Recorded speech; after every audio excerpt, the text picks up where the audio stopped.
Senasib sesama pemakai sabu Andi Arief dan Luki Effendi. Bukti Demokrat tidak adil.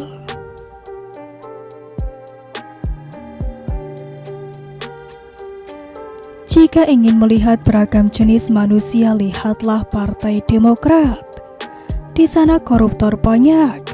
Bahkan koruptor termuda se-Indonesia ada di partai itu, yakni Nur Afifah Balkis.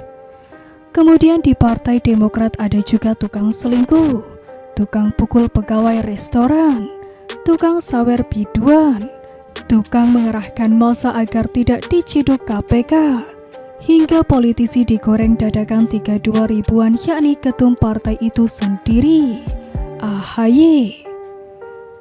Dan jangan salah-salah, di Partai Demokrat ada juga loh pemakai narkoba. Padahal jelas kader partai itu seharusnya memberikan contoh yang baik kepada masyarakat.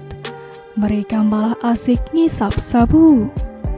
Lantas siapa sajakah kader partai berlambang bintang Mercy yang doyan ngefly tersebut? Untuk saat ini setidaknya ada dua orang, yakni Andi Arief dan Luki Effendi. Kedua orang ini sebenarnya punya rekam jejak yang bagus di kancah perpolitikan nasional dan juga daerah. Andi Arief misalnya pernah jadi aktivis pro-demokrasi. Ia termasuk korban penculikan tim Mawar yang selamat pada tahun 1998 silam. Saat SBY berkuasa, si Andi ini pernah ditunjuk menjadi staf sus presiden bidang bansos dan bencana alam. Sementara saat SBY jadi ketua umum Partai Demokrat, ia dipercaya menjabat wasekjen partai tersebut. Pada tahun 2019 lalu, politisi asal Lampung itu malah ditangkap polisi di sebuah hotel di kawasan Selipi, Jakarta Barat lantaran make sabu. Tidak pelak atas peristiwa yang menggegerkan tersebut, Partai Demokrat langsung menggelar rapat darurat. Merasa bersalah kepada partainya atas kesadaran sendiri, Andi pun mundur dari wasekjen Partai Demokrat itu. Kemudian pecinta narkoba yang juga kader Demokrat berikutnya adalah Luki Effendi. Si Luki ini sebelum diciduk polisi merupakan wakil rakyat Verguso. Ia tercatat sebagai anggota DPRD Solok. Di Demokrat ia juga cukup diperhitungkan dengan didapuk sebagai bendahara DPD Partai Demokrat Sumatera Barat. Di DPRD Solok ia ditunjuk menjabat sebagai wakil ketua. Dan pada tahun 2021 silam, Luki ini ditetapkan sebagai PLT Ketua DPRD Solok, menggantikan Ketua DPRD sebelumnya Dodi Hendra yang diberhentikan lantaran tersandung kasus korupsi. Malah pada awal tahun 2023 ini karirnya itu habis seketika lantaran narkoba. Jadi kalau diperhatikan sebenarnya ada 3 hal penyebab karir seorang politisi itu bisa hancur berantakan. Pertama, kasus asusila, seperti yang menimpa Yahya Zaini. Ia awalnya menjabat sebagai anggota DPR fraksi Golkar. Namun pasca skandal seksnya dengan penyanyi dangdut Maria Eva yang notabene bukan istrinya itu mencuat ke publik, ia pun terpaksa mundur dari kursi anggota dewan yang terhormat tersebut. Tidak hanya itu, Yahya juga dinonaktifkan dari kepengurusan Partai Golkar. Selanjutnya yang kedua, korupsi. Banyak banget politisi kita yang karirnya habis lantaran nilep duit negara ini.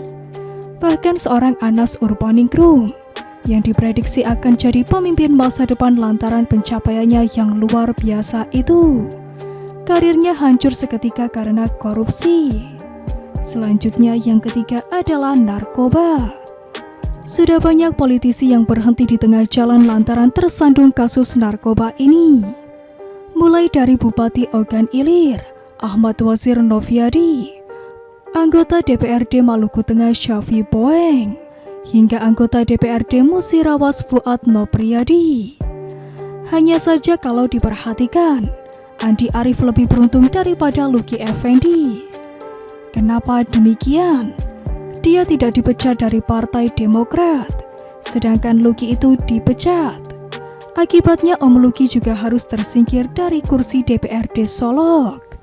Jadi kalau disimpulkan, Ada 4 pemecatan sekaligus yang dialami oleh politisi muda ini, yakni dipecat dari Wakil Ketua DPRD Solok, dipecat dari anggota DPRD Solok, dipecat dari pengurus Partai Demokrat Sumbar, dan dipecat dari kader Demokrat. Kemudian istimewanya lagi, Andi Pasca ditangkap polisi masuk penjara hanya 3 hari saja. Setelah itu ia malah naik jabatan dari Wasekjen menjadi Kepala Bapilu Partai Demokrat. Dialah satu-satunya Kepala Bapilu partai berlatar belakang pecandu narkoba. Sementara Luki tidak seberuntung namanya.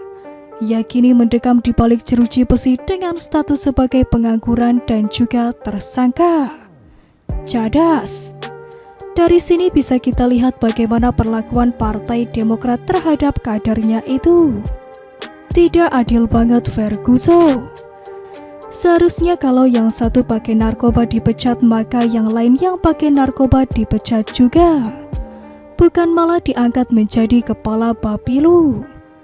Jadi kalau dengan kadernya sendiri saja sudah tidak adil, bagaimana dengan rakyat Indonesia? Kura-kura begitulah gambaran Partai Demokrat.